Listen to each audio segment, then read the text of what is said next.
Sekarang hampir semua informasi bisa kita dapatkan hanya dalam satu genggaman. Terus, apakah peran perpustakaan itu masih ada? Menurutku, peran perpustakaan itu semakin penting sekarang.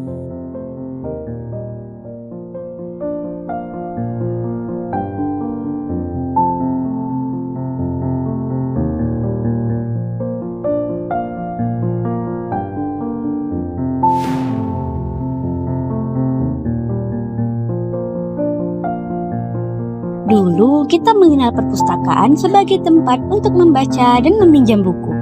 Sekarang perpustakaan juga terus berkembang mengikuti zaman.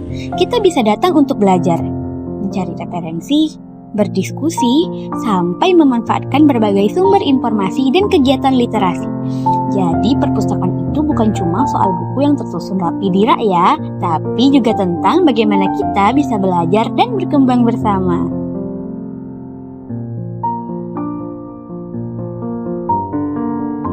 Tapi ada hal yang menurutku itu menarik. Kadang perpustakaan yang punya banyak koleksi dan sumber pengetahuan justru belum tentu ramai dikunjungi. Apalagi kalau letaknya cukup jauh dari pemukiman masyarakat.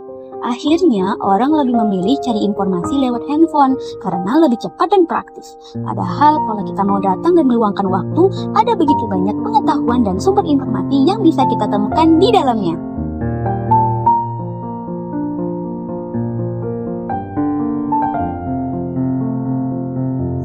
Oh iya, kenalin, aku Aika, seorang pelajar SMA yang hidup di tengah perkembangan teknologi yang berubah super cepat. Perubahan teknologi ini juga ikut mengubah cara kita membaca loh. Coba lihat kebiasaan kita sekarang.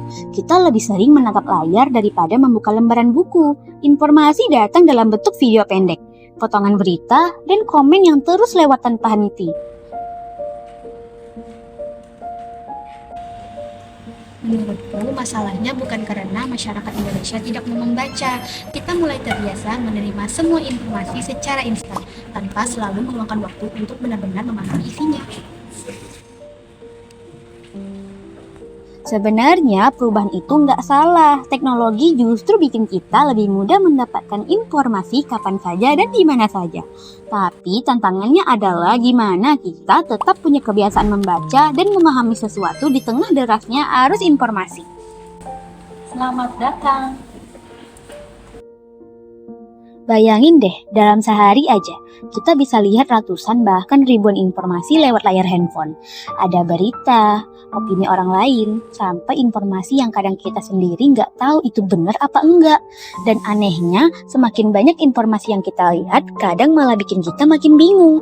Menurutku, kebiasaan menerima informasi dengan cepat tanpa benar-benar memahami atau menyaringnya, inilah yang menjadi salah satu tantangan literasi di Indonesia. Karena literasi bukan cuma tentang mendapatkan informasi, tapi juga tentang bagaimana kita memahami, menyaring, dan menyikapinya. Nah, disinilah literasi menjadi penting, karena literasi sekarang bukan cuma soal bisa baca buku, tapi tentang bagaimana kita memahami sebuah informasi, memilah mana yang bisa dipercaya, dan menggunakan media sosial dengan bijak. Kita hidup di zaman yang bikin semuanya serba singkat. Mau tahu sesuatu, tinggal cari. Mau lihat berita, tinggal scroll. Tapi kadang kita lupa kalau memahami sesuatu informasi dengan baik itu butuh waktu. Gak cukup cuma dengan membaca judul atau melihatnya hanya sekilas. Terus harus mulai dari mana? Nah, kita bisa mulai dari hal-hal kecil dulu. Yang pertama, membaca beberapa halaman setiap hari. Yang kedua, memeriksa ulang informasi sebelum percaya. Yang ketiga, mau mendengar, mau memahami, dan mau belajar melihat sesuatu dari berbagai sudut pandang. Karena budaya baca nggak akan tumbuh dalam satu malam, teman-teman. Tapi dari kebiasaan kecil yang dilakukan terus-menerus dengan konsisten.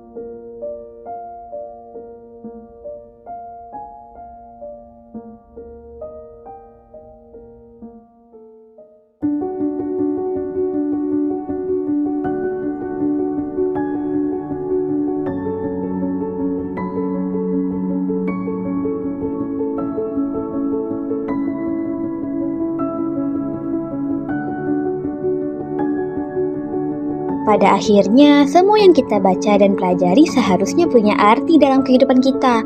Pengetahuan bisa membantu kita berpikir lebih terbuka dan mengambil keputusan dengan baik.